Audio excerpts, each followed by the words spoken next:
Jan skillfully packed her travel bag while her husband lounged on the couch, unwinding after a long day at work. "It's a shame, really, that we couldn't go on this trip together," she lamented. "But perhaps we'll have the opportunity in the future." Gianna had decided to embark on this vacation with her dear friend, Camila. Due to conflicting schedules, her husband couldn't take time off at the same time as her. Eager for a much-needed break, Gianna wasted no time in persuading Camila to join her. Asher's job had been tumultuous in recent months, with several specialists leaving and the workload being redistributed among those who remained. Hiring new staff was a slow process, leaving them with no choice but to soldier on. Taking a vacation seemed out of the question at the moment. However, Gianna wasn't easily disheartened by such circumstances. She possessed a resilient spirit and promptly sought solutions to any obstacles that came her way without delay. She and Camila selected a hotel and secured their tickets. The days zipped by in a blur, it seemed like only moments had passed. Asher kept in constant communication with his wife every day, which helped bridge the gap of distance between them. His busy schedule at work also kept his mind occupied. Upon Jan's return, the couple decided to indulge in a celebratory dinner at a local eatery, toasting to their reunion. Asher couldn't help but notice that Jan appeared sun-kissed, utterly rejuvenated, and more laid back than usual. Clearly, the holiday had done wonders for her. A week swiftly returned them to their routine. Jana resumed her job, which meant that the couple's interactions were confined to brief mornings and evenings.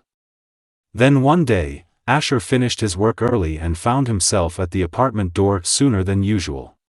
As he fished out his keys, a voice unexpectedly broke his concentration. Turning around, his eyes popped in astonishment at the sight of a young man holding an enormous bouquet of flowers. "Hi, is this apartment number 50? I have a beautiful bouquet here for Jana. Do you mind if I give it to you?" he asked, puzzled. Asher took the bouquet of snow-white lilies and headed inside. Just as he was rummaging through the flowers in search of a note, Gianna herself returned home. "It looks like the courier delivered you a bouquet," her husband remarked, watching her reaction. For a moment, he thought Jan recognized the sender. However, her surprise was the same as his. When she considered the unexpected surprise, she said, "It must be some kind of confusion.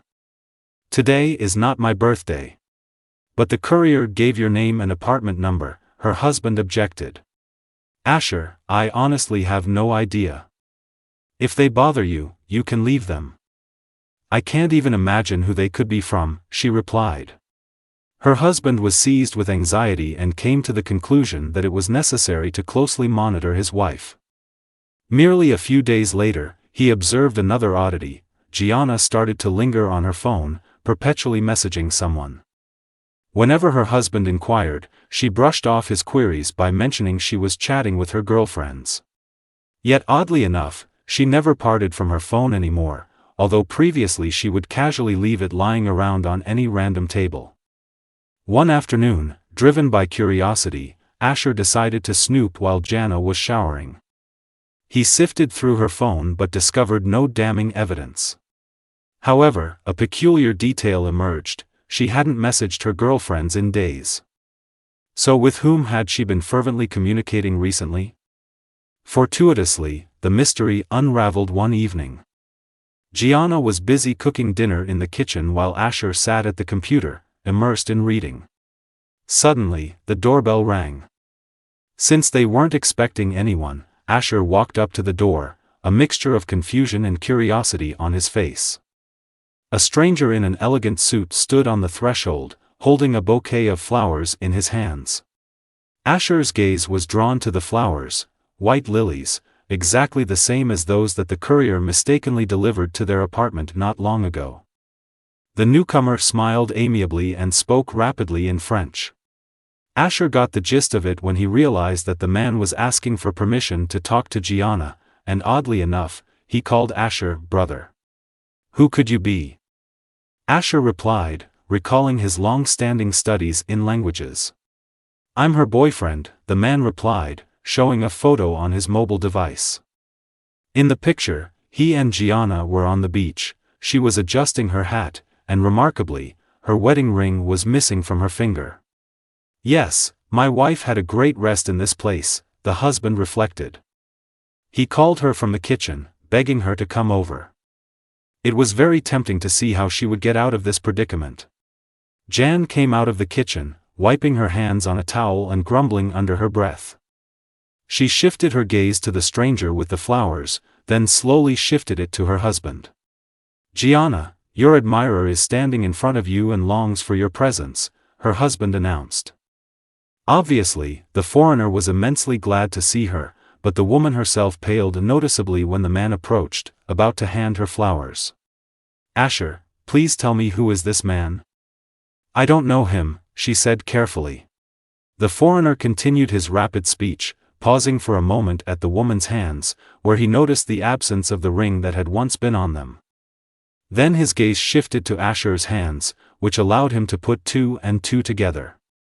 Putting an end to his previous affability, he became extremely furious, started shouting at Jana, and threw the flowers on the floor. Unexpectedly, the woman somehow managed to calm the agitated foreigner to some extent, although her efforts were mostly in vain. When the man's anger subsided, he continued to make a scene before finally leaving the apartment. Asher turned to his wife. She looked rather pale and confused, but she still refrained from calling the whole incident a simple misunderstanding. The reality was obvious: she had started a vacation affair. Her lover did not know that she was married and, perhaps charmed by her allure or something else, had come here to surprise her. Before that, he sent her flowers and wrote letters. But Gianna had already returned to the image of a devoted wife, which made these manifestations of love seem somewhat inappropriate. Meeting her husband's gaze, she turned to him with a final request. "Asher, please forgive me. Things got out of hand. We had a drink, and he invited me to dance," she began in a slightly trembling voice. "I see now the reason you preferred texts over calls." "It was Camila who was replying to me, wasn't it?" he remarked with a touch of sarcasm. Struck by the realization, she remained silent, understanding that this approach was futile. "Just go, gather your belongings, and leave," Asher stated. The sharpness in his voice took her aback. "Well, actually, I have rights to this place too," she retorted, her tone shifting from woeful to assertive. "Everything's been settled legally." "You've got 10 minutes, he countered impatiently, tapping his watch. Noticing that her typically composed husband was starting to simmer with anger, Gianna knew better than to push him further. She quickly packed her essentials and exited the apartment, leaving the escalating tension behind. Asher learned from a neighbor that his wife had dashed out of their home and frantically started asking folks in the yard about the man in the suit who had recently exited from the same entrance. Clearly, she had decided to take her chances with the stranger, but Asher had an inkling it wouldn't pan out for her. Despite the dismal situation, the man felt relieved to unmask his partner's real character now rather than in another decade of marriage. Who could say how many more such strangers she might have pursued over the years?